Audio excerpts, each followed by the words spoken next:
Seguimos, amigos, este primer tramo de la tarde en casa con contactos telefónicos.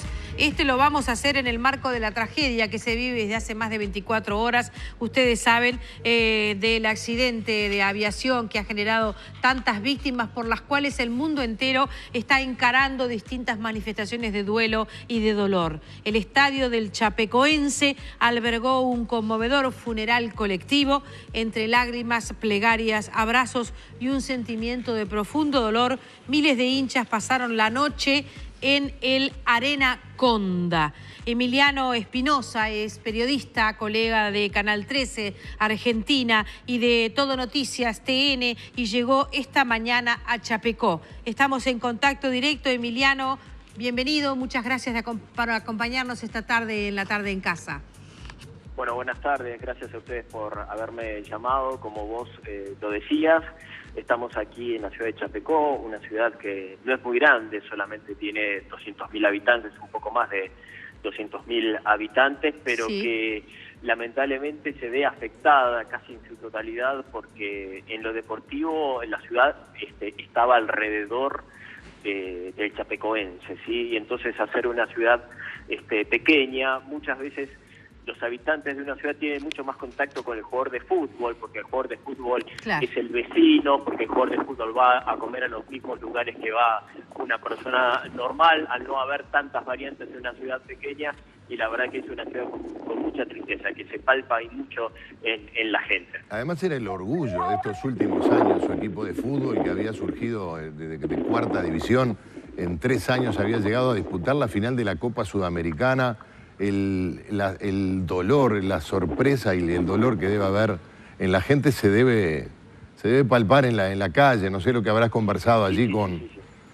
Sí, sabés, Gerardo, que es así, sobre todo porque si uno piensa en el pasado de Chapecoense y en el pasado muy reciente, estamos hablando del año 2009, en esa época, en ese año Chapecoense estaba en la primera D, de aquí del fútbol brasileño, ¿sí? Claro. Y año tras año empezó a ascender de categoría, y el año pasado ya había disputado la Copa Sudamericana, no había llegado por supuesto a la final, pero este año, eliminando a rivales grandes, a rivales argentinos, como puede ser Independiente o San Lorenzo, la semana pasada por semifinales, era el orgullo de la ciudad, porque, como les decía, al ser una ciudad muy cómoda, muy linda, pero chica, pequeña, y tener un equipo que no solamente resalta a nivel nacional, sino a nivel internacional, era el orgullo de la gente, todo este equipo, que lamentablemente, salvo los jugadores que hoy tuvimos la suerte de entrevistar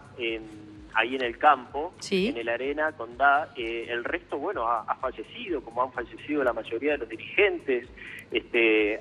Tuvieron que llamar a Andrei Copetti. Andrei Copetti era el gerente de marketing de este equipo hasta enero de este año, había renunciado por cuestiones personales, y lo tuvieron que llamar para que se haga cargo del club otra vez. Claro, porque tiene que haber una versión oficial. Veíamos nosotros ayer con estupor y un sentimiento muy complejo a todo el equipo festejando en el vestuario después de su último logro, y hasta nos dolía ver esa imagen y nos sentíamos críticos de difundir esa imagen, porque era realmente como una especie de mirada morbosa, y sin embargo las autoridades sobrevivientes plantearon que así es como quieren que se lo festeje, y que esa sea la última manera de recordar el cuadro, ¿verdad? Y el club. Todo todavía está demasiado fresco, y las autoridades en realidad que estaban en ejercicio también fallecieron junto a sus jugadores, o sea que las riendas están muy complicadas para poder tomarlas. Sí, claro, imagínense que les diría que casi que hay que refundar el club. Claro. Porque salvo 4 jugadores, el resto de los jugadores fallecieron, de los dirigentes, aproximadamente unos 15 dirigentes de primera línea fallecieron todos en el accidente, o sea, salvo esta persona que les acabo de mencionar, Andrei Copetti, y algún otro más, Iván Tonso, que es un presidente, digamos, que quedó a cargo también porque era vicepresidente e iba a viajar más tarde, otro día. Se tienen que tomar las riendas del club para básicamente refundarlo. Bien. Déjame agregarles Sí. que esta noche, a las 9 de la noche, Sí. justamente a la hora en la cual se tendría que haber jugado el partido frente a Nacional, hoy miércoles, Nacional Chapecoense, se va a realizar un homenaje en la cancha, ¿sí? En la arena. O sea, la gente va a asistir para dar un homenaje de lo más sentido posible, en silencio, porque justamente hoy a esa hora los jugadores tendrían que estar disputando el partido. Así que seguramente serán también imágenes duras, muy duras, de su gente que tendría que estar mirando un partido de fútbol y que estarán homenajeando a sus jugadores. Después el tema del velatorio, seguramente va a ser un velatorio masivo. Bien. En el campo de juego. La mayoría de los familiares de los jugadores y de las víctimas que están involucrados en la vida de Chapecoense han aceptado que se vele a sus familiares en el campo. Todavía no hay una fecha exacta, se habla de viernes, de sábado, incluso de domingo, porque recuerden que también hay todo un procedimiento de seguridad, un procedimiento judicial en Colombia para repatriar los cuerpos, entonces todo eso no es tan fácil, ¿sí? Por último, Emiliano, y agradeciéndote especialmente este contacto con La Tarde en Casa, ¿qué dice la ciudad, esa pequeña ciudad que tú nos recordabas, tiene un número de unas 200.000 personas, de la información que se conoce de manera primaria, y es que el avión quedó sin combustible, que no tenía la cantidad de combustible que le permitía llegar al aeropuerto y que por lo tanto las personas que iban a bordo vivieron sus últimos segundos en medio de una situación muy dramática, porque el avión comenzó a caer sin motores y con ellos conscientes de la situación. Sí, no, sabes que uno lo que ve cuando se supo esta nueva información esta mañana, es que todavía la gente está en shock, que no lo puede creer, no puede creer lo que ocurrió.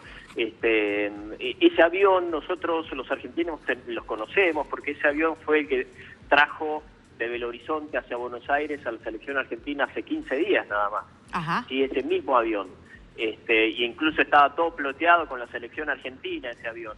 Y no se puede creer, además, cuando se empieza a conocer la información de que no estaba dentro del plan de vuelo parar a cargar combustible en Bogotá, y por eso la autonomía del avión no les dio los kilometrajes que debían recorrer desde Santa Cruz de la Sierra en Bolivia hacia Medellín. Es algo que uno no puede creer, sobre todo por la negligencia. Si esto se confirma, la negligencia es espantosa de todos, de la empresa, de los pilotos que trazan el plan de vuelo, porque se podría haber evitado de una manera clara, ¿sí?, que fallezcan tantas personas, porque no solamente fallecieron los que ya sabemos, sino también fallecieron colegas nuestros, casi 20 periodistas que iban dentro del avión también fallecieron.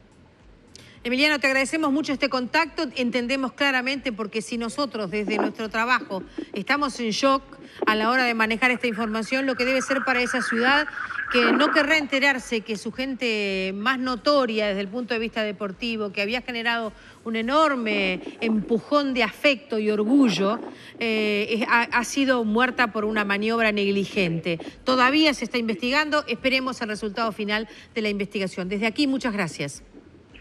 Gracias a ustedes. Gracias, un abrazo. Buenas tardes. Hasta luego.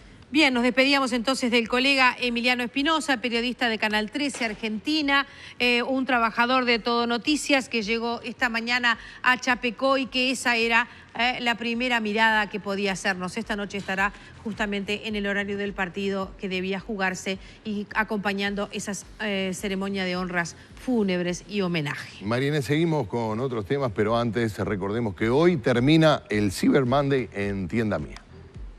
El Cyber Monday de Tienda Mía termina hoy. Aprovecha a comprar lo que necesitas de electrónica hoy con descuentos de hasta 70%. Es una locura lo de Tienda Mía. Hay cargadores de celular, cámaras de fotos, baterías portátiles a $2, auriculares Bluetooth, cables para tu celular a $1. Todo regalado. Entra ahora porque se termina. Podés pagar con cualquier tarjeta internacional, y si no tenés, te dan una Prex Mastercard prepaga de regalo. Entra ya a tiendamia.com y sorprendete con los precios ridículos del Cyber Monday. No te duermas, que termina hoy.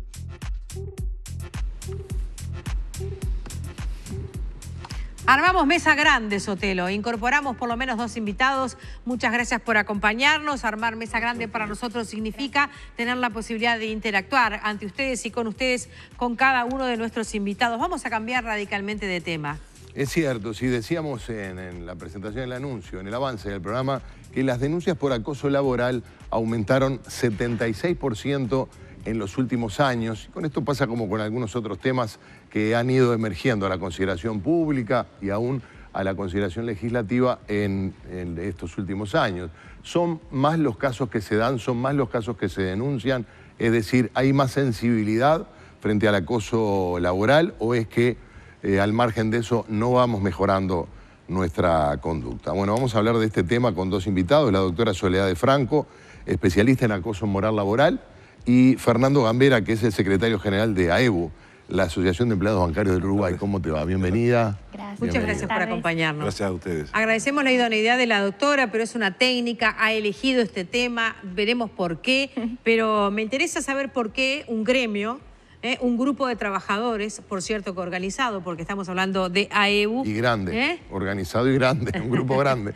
Genera un espacio interdisciplinario en sus propias instalaciones y para sus trabajadores y público en general, que tiene que ver con estos temas. Sí, yo arrancar diciendo que yo también estoy agradecido que esté la doctora y que sea un apoyo técnico, porque eso no lo soy.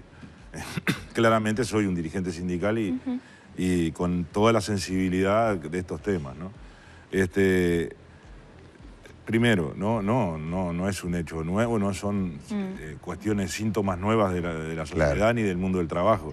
Ayer el propio ministro de Trabajo, en la actividad que realizamos, donde tuvimos el privilegio de tener desde el Ministerio de Trabajo, pasando por la Cámara Empresarial, por ejemplo, la Asociación de Bancos Privados, la Academia, las Grado 5 en el tema, y también uno de nuestros técnicos, un compañero del gremio que es psicólogo. El ministro decía, en realidad, cuando yo trabajaba en una fábrica, yo pensé lo mismo porque antes de ser bancario trabajé en una fábrica, había algo que era como regla asumida, y era que el capataz generalmente destrataba, y eso era parte de las relaciones laborales y de las relaciones, del ambiente de trabajo de muchísimo tiempo en el mundo del trabajo. ¿Estaba legitimado el destrato del jerarca?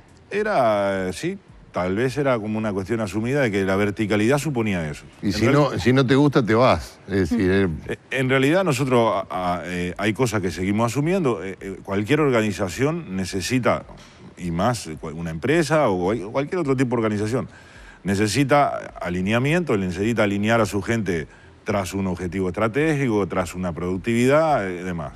Estas cosas, desde el 2005 para acá, con la negociación colectiva y con el contexto de avances en la negociación colectiva, de alguna manera se fueron sustanciando. ¿Ha estado planteado entonces este tema en las negociaciones? Ahora como sí. Parte de las condiciones ahora de trabajo. Creo que ha habido espacio, porque la negociación colectiva durante estos 10 años fue estableciendo mínimos por categoría, fue estableciendo cuestiones básicas que hacen al ambiente de trabajo y al empleo y a la seguridad laboral.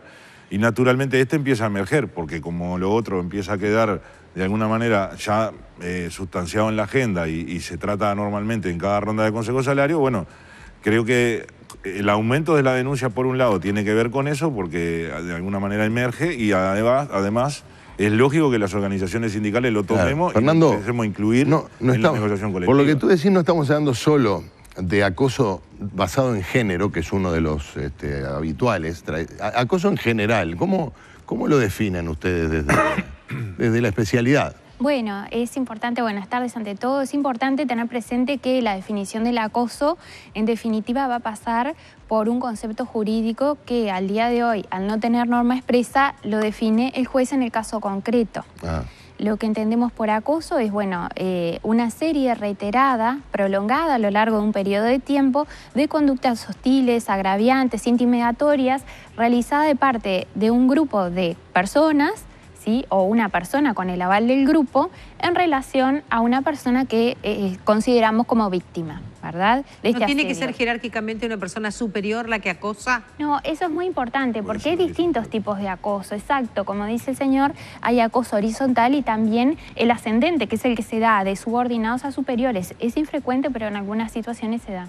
Un grupo de compañeros en un estudio de televisión como este en el que estamos interactuando pueden de manera sostenida y durante determinado tiempo tener una situación que pueda ser catalogada de broma para ellos o de acoso para un compañero.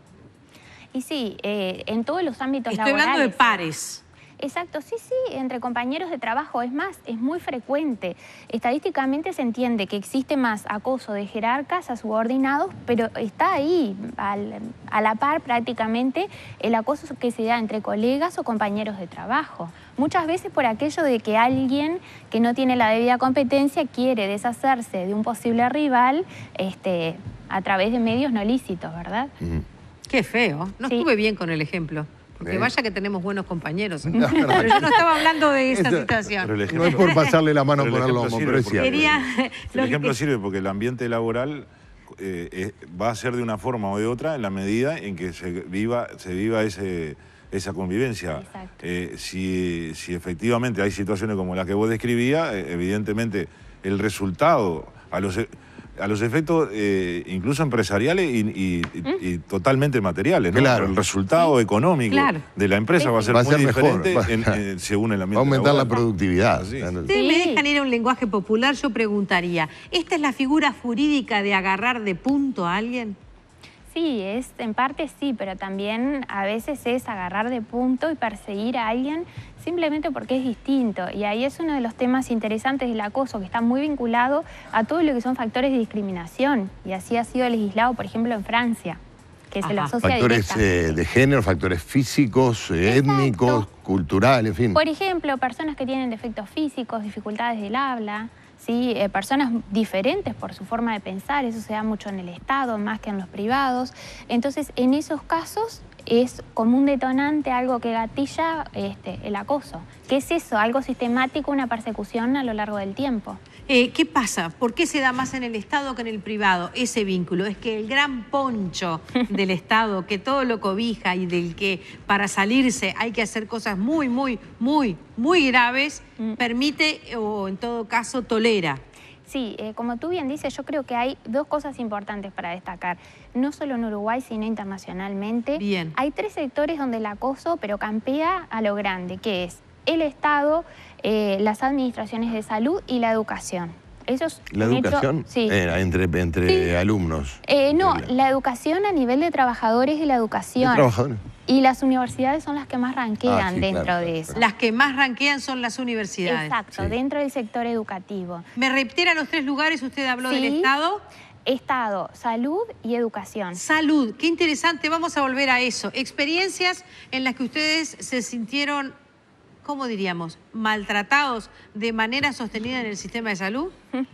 ¿Tienen alguna, amigos? Estamos en línea directa, esto es La Tarde en Casa y ustedes y nosotros compartimos un bloque más en instantes.